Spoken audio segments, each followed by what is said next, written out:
दोस्तों, धर्म और मूर्ति के जुड़वा पुत्र नारायण और नर दोनों शिव के महान भक्त थे। उन्होंने ब्रह्मांड को समझने के लिए कठोर तप किया। जैसे जैसे वे बद्रीनाथ के जंगलों में तपस्या करते गए, वे शक्तिशाली और बलवान होते गए। वास्तव में उनकी तपस्या इतनी प्रबल हो गई कि इंद्र चिंतित हो गए। उन्होंने दोनों ऋषियों की ओर देखा और सोचा कि मैं उनके सामने प्रकट होकर उन्हें कोई वरदान दूंगा, तब वे अपनी तपस्या छोड़ देंगे। यदि वे इसी तरह जारी रखते हैं तो वे मुझसे भी अधिक शक्तिशाली हो सकते हैं। वे तपस्या में लीन दोनों ऋषियों के सामने खड़े हुए और कहा, अपनी आंखें खोलो महान ऋषियों, मैं आपकी भक्ति से प्रसन्न हूं। मैं आपको वरदान देना चाहता हूं। हालांकि इंद्र ने महसूस किया कि दोनों ऋषि इतनी गहन तपस्या में थे कि उन्होंने अपनी आंखें भी नहीं खोली।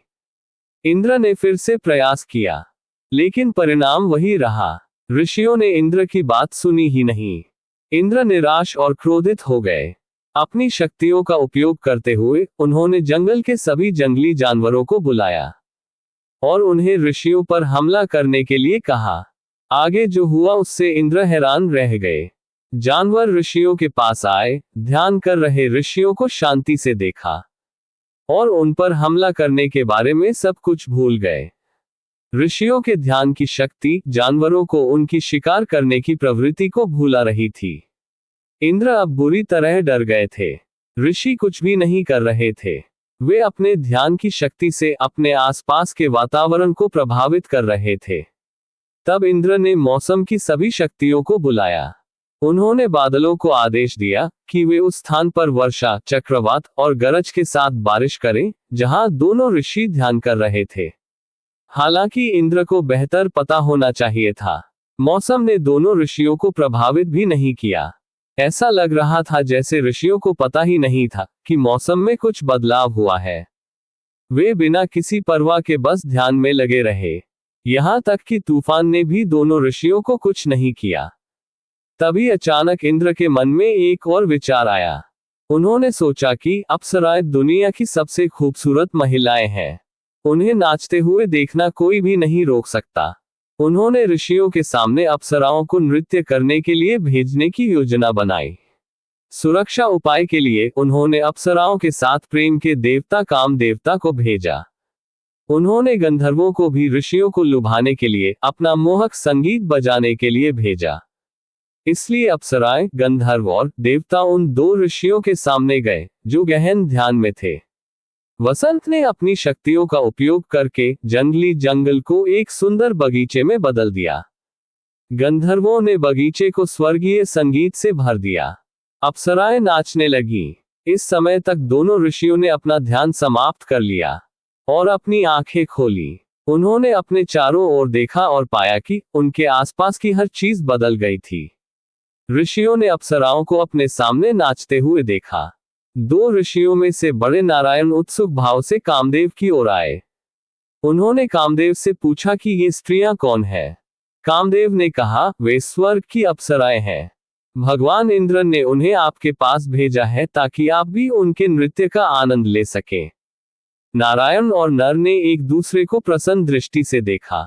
हवा चली और एक फूल नारायण की ओर उड़ा। नारायण ने फूल को अपनी जांघ पर रखा और कामदेव आश्चर्यचकित हो गए क्योंकि फूल एक महिला में बदल गया। वह कोई साधारण महिला नहीं थी। वह बेहद खूबसूरत थी। वह मनमोहक थी। वह महिला इतनी सुंदर लग रही थी कि स्वर्ग की अप्सराएं भी उसके सामने इतनी सुंदर नहीं लग रही थी। नारायण ने कामदेव को देखा और उसे इस महिला को इंद्र के पास ले जाने को कहा। कामदेव ने उन्हें देखा और समझा कि दोनों ऋषि महर्षि थे और उन्होंने सभी इच्छाओं पर विजय प्राप्त कर ली थी।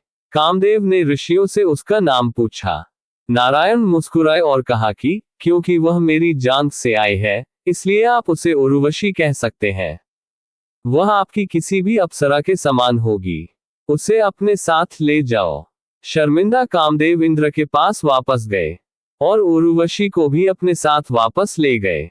कामदेव ने इंद्र को सारी बात बताई और इंद्र को एहसास हुआ कि दोनों ऋषि उससे अधिक शक्तिशाली थे और उन्होंने इस मामले को जाने दिया।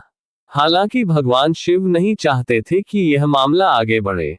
वह जानते थे कि दोनों ऋषि असाधारण थे। वह चाहते थे कि पूरी दुनिया को दोनों ऋषियों की शक्ति के बारे में पता चले। भगवान शिव ने अपना पाशुपतास्त्र लिया और उसे दोनों ध्यानमग्न ऋषियों पर फेंक दिया। पूरा संसार भय और आश्चर्य से देख रहा था और समझ नहीं पा रहा था कि भगवान शिव अपने सबसे शक्तिशाली हथियार को अपने पसंदीदा भक्तों पर क्यों फेंकेंगे। ध्यान की शक्ति इतनी थी कि हथियार ने उन पर या कहीं और कोई खरोंच नहीं बनाई। दोस्तों, इस तरह दुनिया को एहसास हुआ कि ऋषियों की शक्ति इतनी महान थी कि सबसे शक्तिशाली हथियार भी उन्हें चोट नहीं पहुंचा सकता था।